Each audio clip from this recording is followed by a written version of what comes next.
Hello student, class 9 Ray Martin প্রশ্নবিচিত্রা 2026 second unit test জীবনবিজ্ঞান বিষয়ের যে 5 নম্বর স্কুল রয়েছে, ওই 5 নম্বর স্কুলের সমস্ত বিভাগের যতগুলো কোশ্চেন রয়েছে প্রত্যেকটির কোশ্চেন নির্ভুল উত্তর সহ আজকের এই ভিডিওর মাধ্যমে আলোচনা করব। তাই তোমরা স্কিপ না করে ভিডিওটি লাস্ট পর্যন্ত দেখতে থাকো। দেখে নাও 5 নম্বর স্কুল দিনহাটা হাই স্কুল, বিভাগ গ। বিভাগ কতে রয়েছে প্রথম কোশ্চেন দেখো, সালোক সংশ্লেষে উৎপন্ন প্রথম স্থায়ী কার্বন গঠিত যৌগটি হলো পিজে ফসফোগ্লিসারিক অ্যাসিড। ক্রেবস চক্রের অপর নাম কি? টিসিএ চক্র। পিত্ত নির্গত হয় যকৃৎ থেকে, অপশন ডি হবে সঠিক উত্তর। যে শ্বেত রক্তনিকা অ্যালার্জি প্রতিরোধ করে তা হলো ইওসিনোফিল, অপশন ডি হবে সঠিক উত্তর। পত্ররন্ধ্রে খোলা ও বন্ধ হওয়া সাহায্য করে পটাশিয়াম, কে প্লাস আয়ন হয়েছে, অপশন ই হবে সঠিক উত্তর। এবার দেখো বিভাগ খ।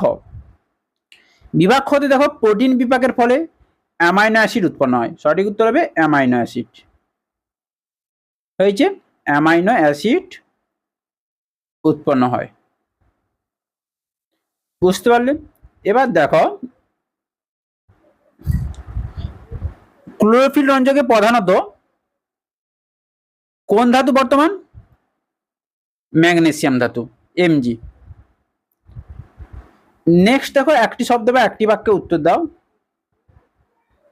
জলের আলোক বিশ্লেষণকে কি বলে? জলের আলোক বিশ্লেষণকে ফটোলাইসিস বলা হয়। কি বলা হয়? ফটোলাইসিস। বুঝে গেল? নেক্সট কোশ্চেন দেখো, অগ্নাশয়ে অগ্নাশয় রসে অবস্থিত একটি প্রোটিন ভঙ্গ উৎসেচকের নাম লেখো। ট্রিপসিন। কি হবে? ট্রিপসিন বা কাইমোট্রিপসিন, যেটা লিখতে পারো। 3 নম্বর কোশ্চেন দেখো, ফোটন কণার কাজ কি? দেখে নাও, এখানে দেওয়া আছে উত্তর। ফোটন কণার কাজ হচ্ছে নিষ্ক্রিয় ক্লোরোফিলকে উত্তেজিত ও সক্রিয় করা। 4 নম্বর কোশ্চেন রয়েছিল মানবদেহে ইউরিয়া কোথায় উৎপন্ন হয়? যকৃতে। তাহলে এখানে দেখে নাও, প্রত্যেকটি উত্তর অ্যান্সার দেওয়া আছে ভালো করে। অগ্নাশয়ে অবস্থিত একটি প্রোটিন ভঙ্গ উৎসেচক হচ্ছে ট্রিপসিন বা কাইমোট্রিপসিন। জলের আলোক বিশ্লেষণকে ফটোলাইসিস বলা হয়। শূন্যস্থান পূরণে দেখো ক্লোরোফিল রঞ্জকে প্রধানত ম্যাগনেসিয়াম ধাতু বর্তমান থাকে। প্রোটিন বিভাগের ফলে অ্যামাইনো অ্যাসিড উৎপন্ন হয়। এবং বিভাগ কতে সমস্ত অ্যান্সারগুলো এখানে দেওয়া আছে। এবার দেখো বিভাগ গ। বিভাগ গ বলছি, বিভাগ ক্ষয়ের সত্য মিথ্যা দেখে নাও। আরশোলার দেহ বদ্ধ সংবন্ধতন্ত্র দেখা যায়, এটা ভুল। আরশোলাতে মুক্ত সংবন্ধ দেখা যায়। কি দেখা যায়? মুক্ত সংবন্ধতন্ত্র। এসএ নোটকে হৃৎপিণ্ডের পেসমেকার বলা হয়, এটা সত্য। যেসব ডায়াবেটিস ইনসুলিন নির্ভর নয় তাকে টাইপ 1 ডায়াবেটিস বলা হয়, এটা মিথ্যা। এটা হবে টাইপ 2। সঠিক উত্তর টাইপ 2 হবে। নেক্সট কোশ্চেন দেখো, নেক্সট কোশ্চেনে কি রয়েছে? ক্রেবস চক্র। ক্রেবস চক্র হচ্ছে কোষের মাইটোকন্ড্রিয়া সম্পন্ন হয়। ক্রেবস চক্র, অপশন ডি। অন্ধকার দশা হচ্ছে ব্ল্যাকম্যান বিক্রিয়া, অপশন সি। পতঙ্গবুক পুষ্টি হচ্ছে ড্রসেরা, অপশন বি। সমসংযোগ ও অসমসংযোগ বলা হচ্ছে রসের উৎস, অপশন এ। বুঝতে পারলে?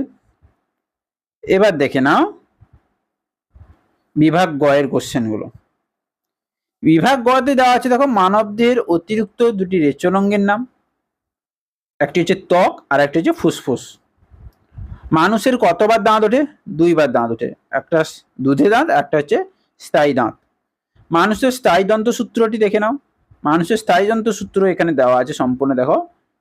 ইনসাইসর 2/2, ক্যানাইন 1/1, পিএম 2/2, মোলার হচ্ছে 3/3 হয়েছে। ঊর্ধ্ব চোয়ালে ইনসাইসর হচ্ছে 4টি 8টি থাকে। ক্যানাইন ঊর্ধ্ব চোয়ালে 2টি থাকে, নিম্ন চোয়ালে 2টি থাকে, মোট 4টি থাকে। প্রিমোলার ঊর্ধ্ব চোয়ালে 4টি থাকে, নিম্ন চোয়ালে 4টি থাকে, মোট 8টি থাকে। মোলার হচ্ছে ঊর্ধ্ব চোয়ালে 6টি থাকে, নিম্ন চোয়ালে 6টি থাকে, মোট কটি? 12টি। টোটাল হচ্ছে 32টি দাঁত। বুঝতে পারলে? নেক্সট দেখো, 3 নম্বর কোশ্চেনে রয়েছিল ধূমপানের ফলে সৃষ্ট দুটি রোগ। একটা হচ্ছে ফুসফুসে ক্যান্সার, ব্রঙ্কাইটিস, আর হচ্ছে এমফাইসিমা। এটা বানানটা ভুল দেওয়া আছে, তাই এমফাইসিমা হবে সঠিক উত্তর। অভিস্রবণের দুটি গুরুত্ব। উদ্ভিদ মূলরোমের সাহায্যে মাটি থেকে জল ও খনিজ লবণ শোষণ করে। উদ্ভিদের জল শোষণের পর কোষ থেকে কোষে জলের পরিবহনে সাহায্য করে। নেক্সট কোশ্চেন, একটি প্রাকৃতিক ও কৃত্রিম রক্ততঞ্জন বিরোধী পদার্থের নাম। প্রাকৃতিক হচ্ছে হেপারিন আর কৃত্রিম হচ্ছে সোডিয়াম সাইট্রেট, যেটা ব্লাড ব্যাংকে রাখা হয় রক্তের সোডিয়াম সাইট্রেট। কপ্রোফ্যাগি কাকে বলে? যে পুষ্টিবিদে প্রাণীরা নিজেদের মল নিজেরাই ভক্ষণ করে তাকে আমরা কি বলবো? কপ্রোফ্যাগি। উদাহরণ হচ্ছে গিনিপিগ, খরগোশ রয়েছে, মাছি রয়েছে। এবার দেখো হলোফাইটিক ও হলোজাইক পুষ্টির মধ্যে পার্থক্য। হলোফাইটিক হচ্ছে খাদ্য উপাদান, সরল অজৈব উপাদান থেকে খাদ্য তৈরি হয়। হলোজাইক হচ্ছে জটিল ও কঠিন জৈব খাদ্য বাইরে থেকে গৃহীত হয়। পর্যায়সমূহ কি? প্রধানত সংশ্লেষ ও আত্তীকরণ ঘটে, আর হলোজাইকের ক্ষেত্রে খাদ্যকণ, পরিপাক, শোষণ, আত্তীকরণ, বহিষ্করণ পুষ্টি পদ্ধতিতে হলোজাইক পুষ্টি পদ্ধতিতে সম্পন্ন হয়। এটা গেল কি বিভাগ গ। এবার দেখো বিভাগ ঘয়ে। বিভাগ ঘতে রয়েছে যে কোশ্চেনগুলো, মানুষের শ্বসন কৌশলের পর্যায় দুটি বর্ণনা করে, প্রশ্বাস এবং নিঃশ্বাসের। বাষ্পমোচনের সঙ্গে তাপমাত্রা পাতার গঠন কিভাবে সম্পর্কিত। সেই সঙ্গে অথবা রয়েছে ধমনীয় শিরার মধ্যে তিনটি পার্থক্য, রক্তঞ্জনের দুটি তাৎপর্য। আর 2-এর দাগে যেগুলো রয়েছে, ছবিগুলো রয়েছে, এগুলো বইতে তোমরা পেয়ে যাবে। আর বাকি যে প্রশ্নগুলোর উত্তর আমি নিচে দেখাচ্ছি, তোমরা দেখে নাও। বিভাগ গতে দেখো, মানুষের শ্বসন কৌশলের পর্যায় দুটি বর্ণনা করো, প্রশ্বাস এবং নিঃশ্বাস। এখানে দেওয়া আছে, তোমরা বইতেও পেয়ে যাবে, বা এখান থেকে তোমরা স্ক্রিনশট মারতে পারো। হয়েছে। সেই সঙ্গে রয়েছে দেখো বাষ্পমোচনের সঙ্গে তাপমাত্রা ও পাতার গঠনের সম্পর্ক। কি রয়েছে? বায়ুমণ্ডলের তাপমাত্রা বাড়লে বায়ুর আপেক্ষিক আর্দ্রতা কমে যায়, এর ফলে বাষ্পমোচন হার বৃদ্ধি পায়। আবার তাপমাত্রা খুব কমে গেলে বাষ্পমোচন হার হ্রাস পায়। পাতার গঠন কি? পাতার গঠনের উপর বাষ্পমোচনের হার গভীরভাবে নির্ভরশীল হয়ে থাকে। পাতায় পত্ররন্ধ্রের সংখ্যা বেশি হলে বা পাতার ফলক বড় হলে বাষ্পমোচন বেশি হয়। অন্যদিকে কি হয়? শুষ্ক অঞ্চলে উদ্ভিদের পাতায় কিউটিকলের পুরু আস্তরণ থাকলে, পত্ররন্ধ্র নিমজ্জিত হলে অথবা পাতা কাটা রূপান্তরিত হলে বাষ্পমোচন হার কি হয়? হ্রাস হয়। হয়েছে। নেক্সট দেখো, ধমনীয় শিরার মধ্যে তিনটি পার্থক্য এবং রক্তঞ্জনের দুটি তাৎপর্য। ধমনীয় শিরার পার্থক্য হচ্ছে কি? ধমনী রক্ত প্রবাহে অভিমুখ হচ্ছে হৃৎপিণ্ড থেকে উৎপন্ন হয়ে সারা দেহে রক্ত বহন করা, আর শিরা হচ্ছে সারা দেহ থেকে রক্ত বহন করে হৃৎপিণ্ডে ফিরিয়ে আনা। প্রাচীর ও গহ্বর কি রয়েছে বৈশিষ্ট্যের মধ্যে? ধমনীর প্রাচীর পুরু, স্থিতিস্থাপক, ভেতরে গহ্বর ছোট, আর শিরার হচ্ছে প্রাচীর পাতলা ও কম স্থিতিস্থাপক, গহ্বর বড়। কপাটিকা হচ্ছে এদের ভেতরে গহ্বরে কোনো কপাটিকা থাকে না ধমনী। শিরার হচ্ছে রক্তে উল্টো দিকে যাওয়া আটকাতে কপাটিকা থাকে। হয়েছে। এবার দেখো রক্তঞ্জনের তাৎপর্য। রক্তঞ্জনের তাৎপর্য হচ্ছে কি? ক্ষতস্থান থেকে রক্তপাত বন্ধ করা, আর হচ্ছে সংক্রমণ প্রতিরোধ করা। হয়েছে। নেক্সট কোশ্চেন দেখো, সবাদ ও অবাধ শোষণের মধ্যে তিনটি পার্থক্য লেখো এবং সন্ধানের দুটি অর্থনৈতিক গুরুত্ব। সবাদ ও অবাধ শোষণের তিনটি পার্থক্য দেওয়া আছে। অক্সিজেনের প্রয়োজনীয়তা, এখানে অপরিহার্য মুক্ত অক্সিজেনের প্রয়োজনীয়তা, আর এখানে মুক্ত অক্সিজেনের প্রয়োজন হয় না। কোষের সাইটোপ্লাজম ও মাইটোকন্ড্রিয়া অবস্থানে ঘটে সবাদ শোষণ। অবাধ শোষণ হচ্ছে কেবল কোষের সাইটোপ্লাজমে সংঘটিত হয়। শক্তির মুক্তি হচ্ছে গ্লুকোজ সম্পূর্ণ জারিত হয়ে বেশি শক্তি 686 কিলোক্যালোরি দেয়, আর অবাধ শোষণের ক্ষেত্রে 50 কিলোক্যালোরি দেয়। সন্ধানের দুটি গুরুত্ব কি? বেকারি শিল্পে সন্ধানের গুরুত্ব রয়েছে, আর হচ্ছে দুগ্ধ শিল্পে রয়েছে। কি কি গুরুত্বগুলো রয়েছে এখানে দেওয়া আছে, সম্পূর্ণ লেখা দেখে নাও। এবার দেখো অথবা সালোক সংশ্লেষের সামগ্রিক রাসায়নিক বিক্রিয়াটি লেখো। সেই সঙ্গে সালোক সংশ্লেষে আলোক দশা ও অন্ধকার দশা তিনটি পার্থক্য। সালোক সংশ্লেষের রাসায়নিক বিক্রিয়া এখানে দেওয়া আছে দেখো 6Ca2 + 12H2।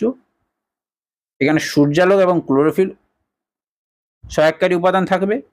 সেই সঙ্গে C6H12O6 + 6O2 + 6H2O। আলোক দশা ও অন্ধকার দশার মধ্যে তিনটি পার্থক্য কি? এই দশাটি, আলোক দশাটি সম্পূর্ণ আলোর উপর নির্ভরশীল, আর অন্ধকার দশাটি সরাসরি আলোর প্রয়োজন হয় না। আলোক দশা ক্লোরোপ্লাস্টের গ্রানা অংশে ঘটে, আর অন্ধকার দশা ক্লোরোপ্লাস্টের স্ট্রোমা অংশে ঘটে। আলোক দশাতে জল ভেঙে O2, NADPH+, H+ এবং ATP তৈরি হয়, আর অন্ধকার দশাতে CO2 বিজারিত হয়ে গ্লুকোজ তৈরি হয়। বোঝা গেল? তাহলে এই ছিল সমস্ত বিভাগের MCQ, SAQ এবং লং কোশ্চেনের উত্তর। তাই কোথাও অসুবিধা হলে অবশ্যই কমেন্ট করে তোমরা জানাও। আর ভিডিওটি ভালো লাগলে অবশ্যই লাইক করো, কমেন্ট করো, শেয়ার করো এবং চ্যানেল নতুন হলে চ্যানেলটিকে সাবস্ক্রাইব করে রাখো। পরের স্কুল নিয়ে দেখা হচ্ছে।